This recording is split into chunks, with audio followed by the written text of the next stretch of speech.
This lecture is about mood disorders. We want to look at the types of mood disorders, which we will, and I'm going to give you the overall definition. But you've got to understand the difference between mood and affect. And when do we cross the line of having some personality development or temperament influence from you're just kind of quirky a little, but you still can maintain your life versus the normal displays, versus the episodes of mood disorder. So again, let's talk about mood and affect for a minute. So normal variants exist in mood, the emotional state, and affect, outward display of mood.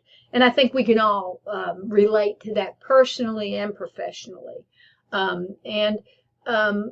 It's really realizing what's within a person's norm versus episode of mood disorder.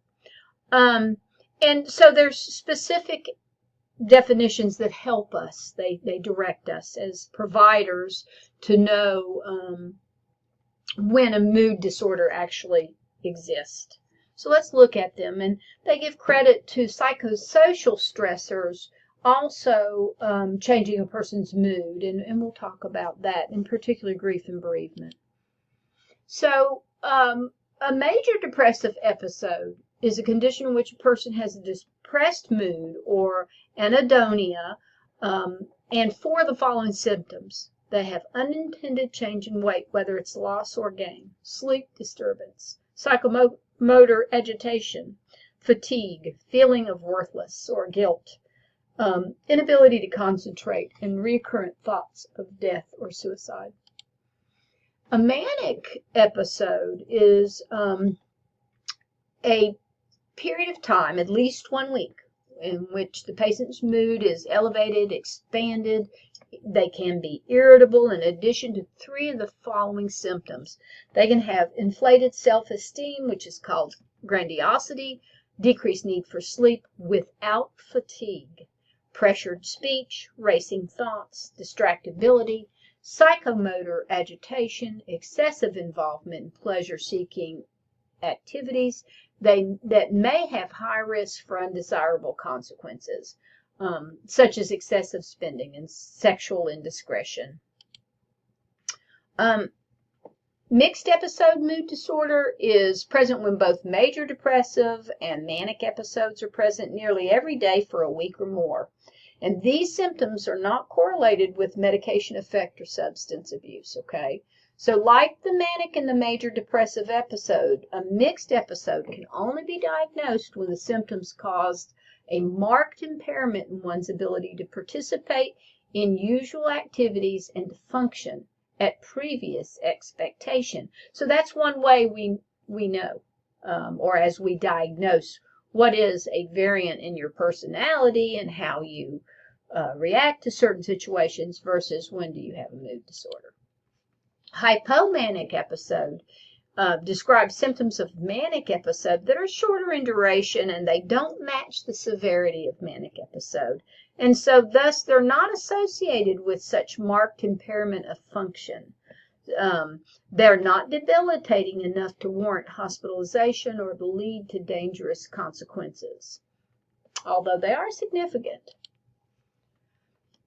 The last, under mood disorder, is we've got to talk about psychosocial stressors, and in particular what our book does, it covers grief and bereavement, because a diagnosis of mood disorder does include psychosocial stressors, and in particular those psychosocial stressors that follow a stressful or a traumatic event. So often the family and the provider, the primary care, attributes some of the symptoms as appropriate coping in response to such an event. Thus, unfortunately, bias forms, and that may delay access to treatment and result in additional mental health complications. So further coping and overall prognosis is also affected. So a person's response to the loss of a loved one is an example of this risk, okay? It could also be a post-traumatic stress disorder or reaction, but our book gives a page and a half to grief and bereavement, and I think that's very appropriate. Please read that information. So what about the clinical presentations? I want you to look at the information that's been given to you, and we will go much more in depth in bipolar and in depressive disorder, okay? So that's where I really want you to focus most of the clinical presentation, because they're very similar. So in a depressive disorder, they may not present with depressive symptoms as their chief complaint. A lot of times, a lot of vague somatic concerns, and you'll catch on. I mean, it's not just one thing. It just goes on and on and on.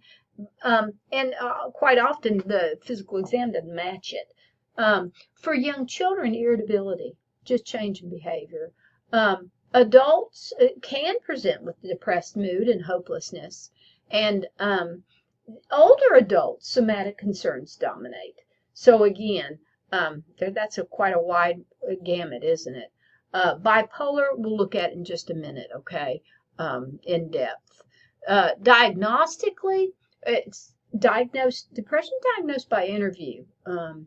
It's based on that 2-week history of decreased daily functioning, eating, sleeping, psychomotor.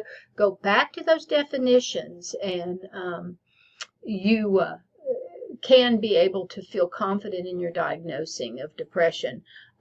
Most people, if you ask them if they're depressed, will confirm it. I believe the statistic I read one time was 98 or 9% of the people that are suicidal, if you ask straight on, are you suicidal? If they are, will answer affirmatively. So it's important that history is imperative. So diagnostically, past that interview and that important history taking, and past medical history, family history, you've got to look at the labs, nutritional, endocrine, thyroid function, to rule out other etiologies that can mimic depression, okay? Head images and cardiac testing may identify other complicating factors. So, because they have a lot of somatic complaints. So there are some complaints, even if it doesn't match your physical exam, when you take that history, you very well might be committed to having to do testing. And can't reiterate the family history since we know there's a genetic link. Look at those differential diagnoses. And I want you, I mean, the list for medical conditions is quite extensive. Medication side effect, and of course other psychiatric conditions. Look very closely at page 1359, because these are the things we rule out, and some of them are easy to rule out through lab, and some not so much. But look at those first several, either an EKG and a lot of medication, but that really important history when it comes to the other psychiatric diseases. So management. So the very first thing you do is going to assess that patient's safety. Are they a harm to themselves or others? That's the most imperative thing. And then pharmacotherapy. We know that for depression, SSRIs and SNRIs are excellent. Careful assessment 4 to 6 weeks after initiating medicine. I actually assess much sooner than that because I might get an improvement of mood, but they're still depressed, so they have the energy to be carry out a suicidal thought or ideation. And so that will, I use evidence-based practice on that, and my own clinical judgment, but I bring people back in a week that I'm concerned about from depression that I'm starting. See how their blood pressure is, see how they're doing overall. I might not expect, which I wouldn't, to have this profound effect from the medicine. It takes longer than that. But I want to see if their depression's worsened. If they're did they pick it up? When did they start it? If they're being compliant. Psychotherapy and medication are the winning combination. Good nutrition, bright light therapy for seasonal affective disorder, and then electroconvulsive therapy can be a choice. I think particularly for elderly patients that have polypharmacy and you're going to really worry about compliance or interaction. So let's look at bipolar. It refers to a constellation of symptoms that include variation in mood that affects one's ability to function. When you talk about bipolar 1, it's one or more manic or mixed episodes. Bipolar 2, one major and one hypomanic episode. Bipolar not otherwise specified, they've got the symptoms but don't meet full criteria. And cyclothymia is milder form symptoms throughout about a 2-year period. Look at the epidemiology. It's surprising, isn't it? Only 1% bipolar 1, but there's so many implications to other forms of morbidity and mortality, okay, that are associated with bipolar. Your book does a good job. Men and women are equally affected. Men diagnosed generally after a manic episode. Women tend to be diagnosed after a depressive episode. Look at age of onset, 15 to 30. Rarely do you see a new onset in children or older adults, but there's variance, so you have to be alert to that. 10 to 15% of adolescents with major depression are diagnosed with bipolar later on. The pathophysiology is not well understood. We do see some neuroimaging changes that suggest differences in brains of people with bipolar, and we do know there's a genetic link.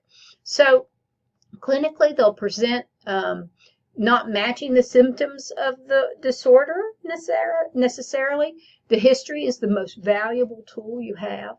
May have vague somatic complaints, and many of them. If manic or hypomanic, you can see that rapid speech. It is usually legible, and irritability, grandiosity, distractibility. And one huge link to assess for mania is the energy and the sleep maintenance. So if they're saying, I'm not sleeping at all, but they got great energy, you really want to think mania. Malnutrition and consequences of risk-taking often are evident in clinical presentation. Physical exam, comprehensive head-to-toe, all-body systems, because of the multiple physical and psychiatric differential diagnoses. And look at those on page 1366. The most common is substance abuse disorder, but there's many. Management, first of all, we address issues of safety, again, like in the major depression. Are they suicidal, homicidal, or just their manic behavior could be safety implications for their family. 30% of bipolar patients have attempted suicide. Remember that. It's a lifetime illness. There are times of remission, but treatment should continue so we don't provoke a depressive or manic episode. Medications continue to be the first line treatment. Lithium and I believe Lamictal are the two your book discuss are the first choice, but there's other choices. And augment with psychotherapy and psychoeducation. And I want you to read again those prescribing or monitoring of meds. Lifespan consideration, uncommon diagnosis later in life, so broaden your differential. If polypharmacy is needed as a person ages, we really want to think about the increased side effects or interactions. So at that time, the electroconvulsive therapy might be the choice, but you can just read about that. Earlier onset bipolar, unfortunately, is associated with more severe disease in these adolescents. Bipolar and high-risk substance abuse can be connected, as I've told you multiple times. So when you're assessing an adolescent, you look for that trigger. That's another piece of information. Most concerning complication is suicide and suicidal ideation. Risky behaviors are a threat to one's safety because of poor judgment. Family relationships are strained. And since it's genetic, usually more than one person in the family has it, so it decreases the support available. High risk for substance abuse, and initiation of some meds may provoke another episode. So you treat depression, it might provoke mania. You treat mania, it might provoke depression. And I refer all my bipolar patients to a psychiatric specialist. Interdisciplinary approach is the best. May need to be hospitalized for safety to protect themselves or others. And there's that patient-family education again. I do want to reiterate that last cue. They enjoy hypomania symptoms because of the energy